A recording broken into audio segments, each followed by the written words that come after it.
यह कहानी है अली की, जो आजमगढ़ के एक गांव में रहता था। वह बहुत ही गरीब था। उसकी अम्मी घरों में जाकर काम किया करती थी और उसके बाबा जंगलों से लकड़ियां काट कर बेचा करते थे। अली बहुत ही बहादुर और खूबसूरत लड़का था। उसकी एक सहेली थी तमन्ना, जो उसके घर के पड़ोस में रहती थी। वह दिन भर एक साथ खेलते थे। उन दोनों को साथ में रहना बहुत पसंद था। एक दिन की बात है।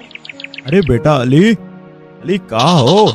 जल्दी आओ, मैं तुम्हारे लिए कुछ लाया हूँ। बाबा आया। अरे वाह बाबा, ये तो बहुत ही खूबसूरत बकरी का बच्चा है। हाँ बेटा, ये मुझे जंगल में मिला तो मैं इसे अपने साथ ले आया, क्योंकि ये किसी जानवर का शिकार हो सकता था। ठीक कहा बाबा, आपसे तो मैं बहुत दिनों से एक बकरी के बच्चे की ख्वाहिश रखता हूँ, लेकिन घर की तंगस्ती को देखकर मैं कुछ नहीं कह पाता था। बाबा, आपने मुझे बहुत बड़ी खुशी दी है। आपका बहुत बहुत शुक्रिया बाबा। अच्छा ठीक है बेटा, खाना खा लो। जी अम्मी जान, आप अपने हाथों से खिलाइएगा। मेरा प्यारा बेटा।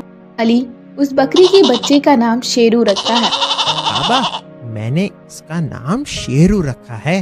अच्छा, तो ये तुम्हारा शेरू है? हाँ बाबा, ये मेरा शेरू है। ठीक है, अब हम खेलने जाते हैं शेरू के साथ।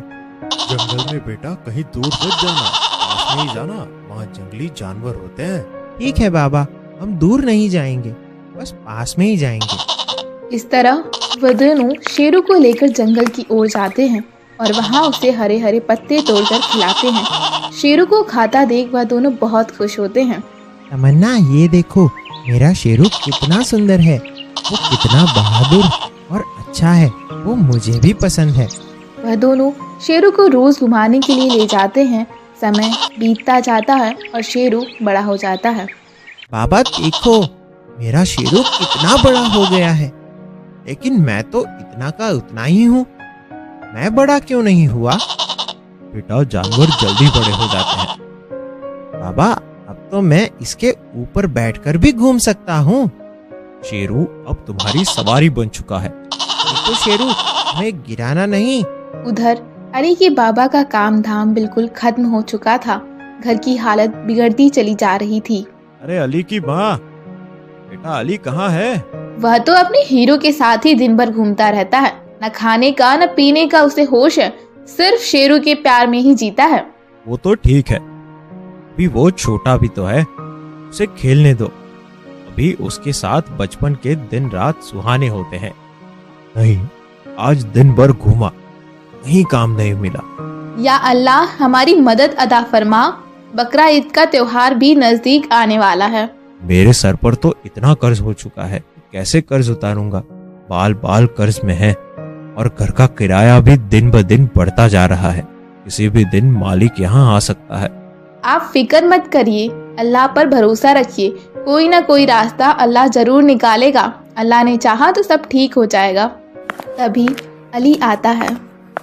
बाबा, आप इतने उदास क्यों दिख रहे हैं? कुछ नहीं बेटा, ये तो हमारा नसीब है। बाबा, आप उदास ना रहा करिए। आपको उदास देखकर मुझे अच्छा नहीं लगता। मेरा प्यारा बेटा। बाबा, मैं जब बड़ा हो जाऊंगा ना, तो मैं आपके लिए ढेर सारा पैसा कमाऊंगा। बाबा अम्मी को दोनों को ढेर सारी खुशियां दूंगा। इस तरह से कुछ दिन बीत जाते हैं।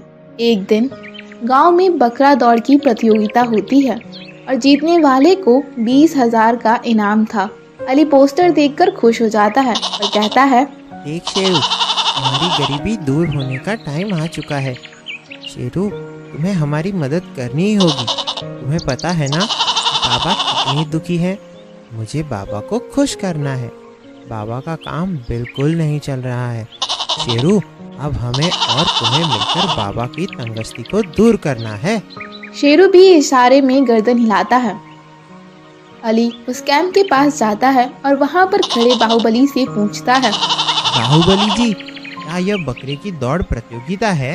हाँ बेटा, ये बकरे की दौड़ प्रतियोगिता है। इसमें जीतने वाली को 20,000 का इनाम है। तुम्हारा बकरा तो बहुत ही खूबसूरत है, तगड़ा है। तुम भी इस प्रतियोगिता में शामिल हो सकते हो। लेकिन इसके लिए तुम्हें 500 रुपए एंट्री फीस देनी होगी। क्या? 500 रुपए तो मैं कहाँ से लेकर आऊंगा? हमारे घर में तो खाने के लिए भी नहीं है। बेटा, तुम इस प्रतियोगिता में हिस्सा नहीं ले सकते। अली उदास मन से घर वापस आ जाता है और अम्मी को सारी बात बताता है। बेटा, तुम उदास मत हो, मैं तुम्हारे लिए कुछ ना कुछ करती हूँ। यह लो बेटा, मेरे कंगन तुम्हारी दादी ने मुझे शादी के वक्त दिए थे, इन्हें बेच देना। नहीं अम्मी, मैं तुम्हारे ये कंगन नहीं ले सकती, ये दादी की निशानी है। बेटा, अब यह कंगन मेरे किसी काम के नहीं है। यह कंगन जब तुम बड़े हो जाते तो तुम्हारी बहू के लिए रखे थे, लेकिन मैं अपने बेटे की ख्वाहिश को भी पूरा ना कर सकूं तो मुझ पर लानत है।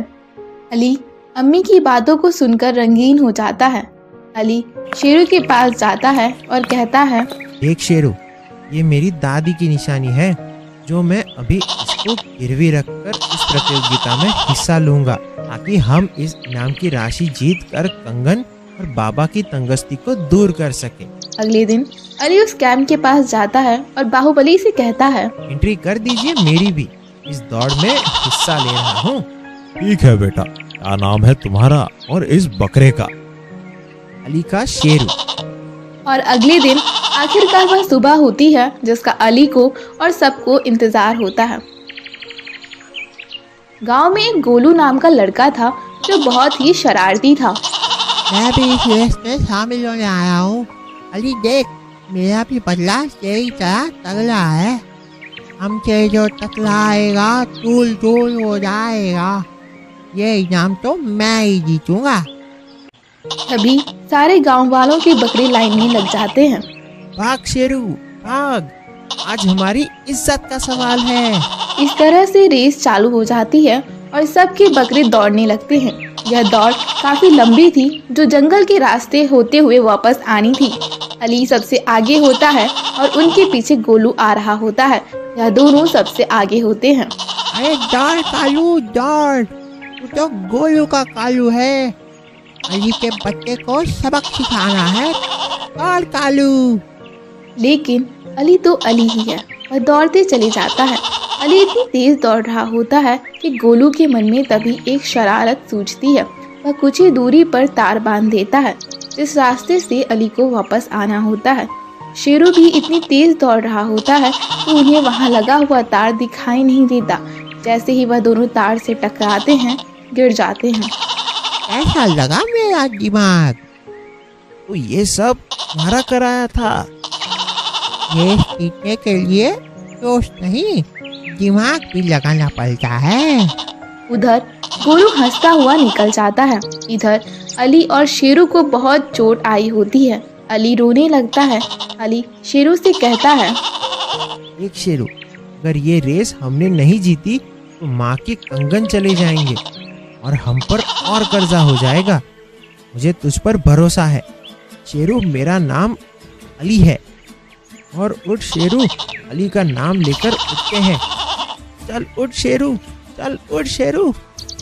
और अली शेरू की कमर पर बैठता है और नारा लगाता है, नारे तकबीर, या अली मदद। शेरू हवा से बातें करने लगता है और दौड़ता जाता है और गोलू के नजदीक पहुंचता है। अरे ये क्या, ये तो इतनी जल्दी कैसे आगे आ गया? ये तो वाकई में अली निकला भाई, इसे अब कोई नहीं हरा सकता। अली दौड़ता जाता है और रेस पॉइंट के रिबन की रेड लाइन को प्राप्त कर जाता है। इस तरह से अली उस रेस को जीत जाता है। उसकी अम्मी अब्बू बहुत खुश होते हैं। बेटा अली, तुमने यह कारनामा करके दिखा दिया। शेरू को इतनी चोटें लगने के बावजूद भी तुम लोग रुके नहीं, जीत गए।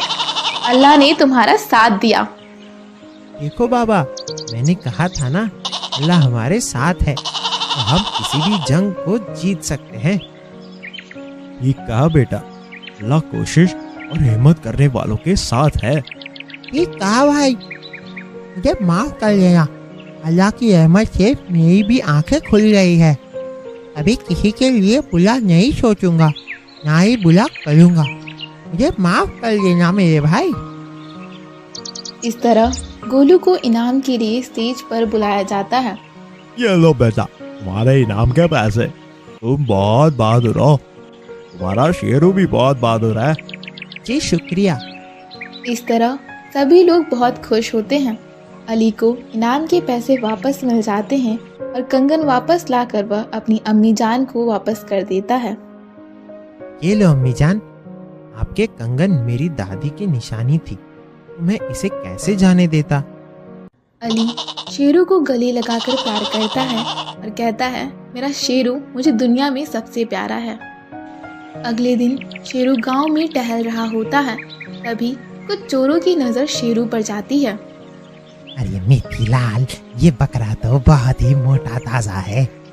बकरा ईद आने वाली है, इसे बेच कर तो हमें बहुत सारे पैसे मिलेंगे। सही कहा दुनिया। वह दोनों रात होने का इंतजार कर रहे होते हैं। तभी वे शेरू के पास जाते हैं और उसकी रस्सी पकड़कर खींचने लगते हैं। उनको क्या पता था कि यह कोई आम बकरा नहीं था। खींच दुनिया खींच, ये चल क्यों नहीं रहा है? अरे अपने पिछवाड़े से आवाज ना निकाल भाई। अरे भाई ये खींच ही नहीं रहा है, इतना मोटा है, हमसे तो खींच भी नहीं रहा है। शेरू धनिया के पिछवाड़े पर सींग मारता है अरे माँ, मर गया रे। और जोरों से चिल्लाने लगता है। चीखने की आवाज सुनकर घर के सभी लोगों की आंख खुल जाती है और अली दौड़ता हुआ आता है।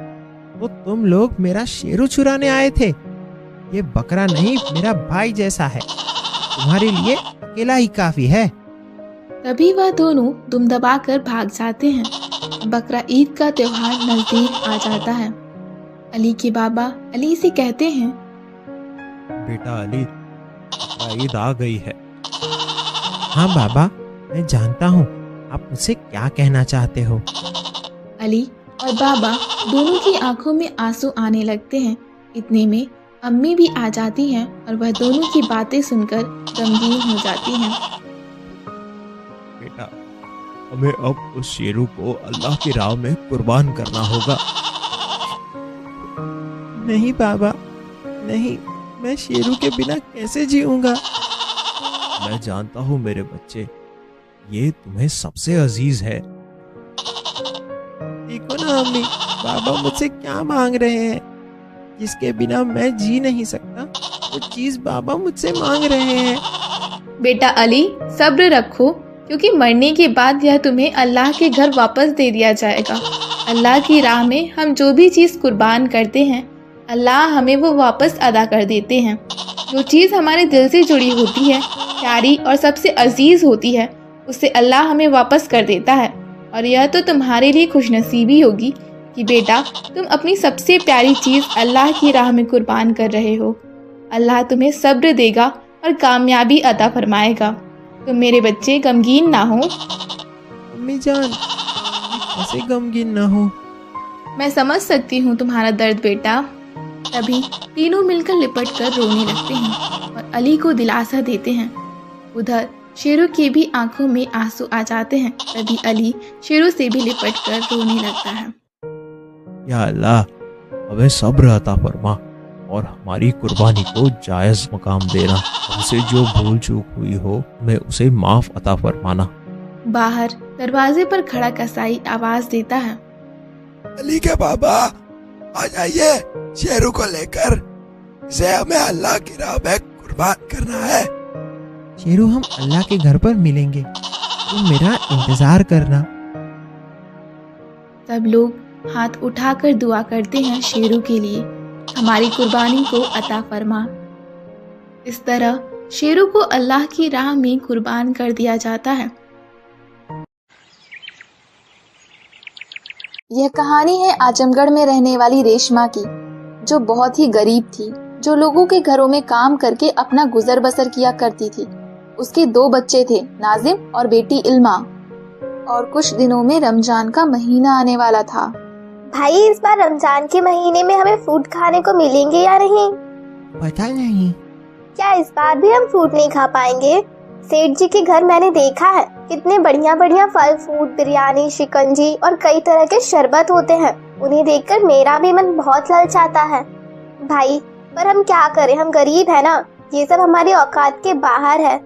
इतने में अम्मी जान आ जाती हैं। क्या हुआ मेरे बच्चों, आप दोनों उदास क्यों हो? अम्मी जान, रमजान का मुबारक महीना आने वाला है। हाँ तो रमजान में फल, फ्रूट, शरबत, शिकंजी देखकर हमारा भी मन ललचाता है अम्मी।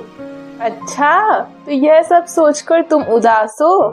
हाँ अम्मी जान, हम यह सब कब खाएंगे? मेरे बच्चों उदास न हो, अगर तुम्हारे अब्बू जिंदा होते तो हमें यह दिन नहीं देखने को मिलते। मैं कुछ न कुछ इंतजाम जरूर करूंगी। अगले दिन रेशमा काम कर रही होती है कि तभी रोजा खोलने का टाइम हो जाता है। सेठ जी के घर अच्छे अच्छे पकवान, फल फ्रूट, बिरयानी, शिकंजी, शरबत को देखकर रेशमा की आंखें भर आती हैं और वह हाथ उठाकर अल्लाह से दुआ करती है, या मेरे अल्लाह, मेरे बच्चों के लिए भी कुछ अता फरमा दे। मैं इतना नहीं कमा पाती कि अपने बच्चों के लिए फल फ्रूट का इंतजाम कर सकूं। सेठ जी, मुझे अपने बच्चों के लिए कुछ फल फ्रूट लेने हैं, क्या मुझे पैसे मिल सकते हैं एडवांस में?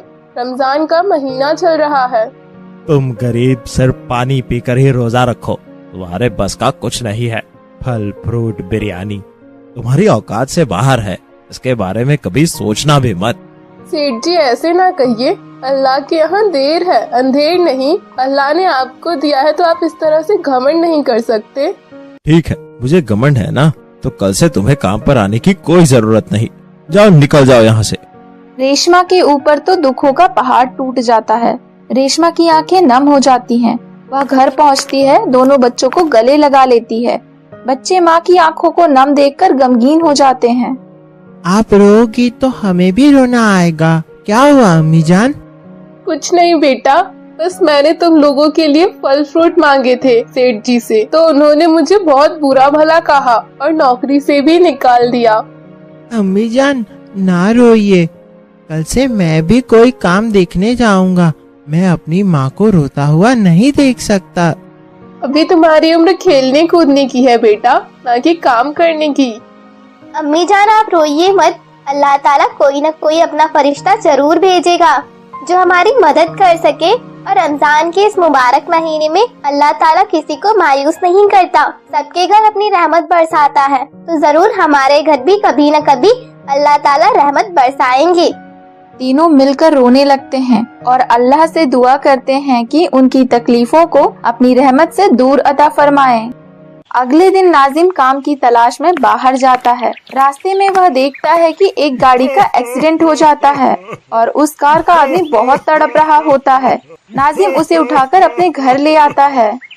माँ देखो, यह आदमी को कितनी चोट लगी है, गाड़ी का एक्सीडेंट हो गया था। अच्छा बेटा, जल्दी से उन्हें अंदर लेकर आओ। वह आदमी बेहोश था। रेशमा उस आदमी की दिन रात खिदमत करती है। फिर एक हफ्ते बाद उन्हें होश आ जाता है। ये मैं कहाँ आ गया हूँ? ये किसका घर है? ये हमारा घर है।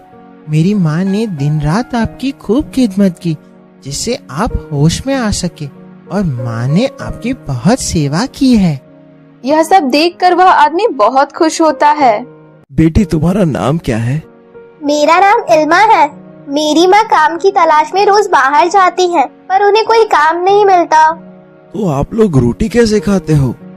पड़ोस से मांग कर खा लेते हैं, और अब तो वैसे भी रमजान चल रहे हैं, तो पूरा दिन वैसे ही भूखा रह लेते हैं और शाम को मस्जिद जाकर कुछ न कुछ खाने को मिल जाता है।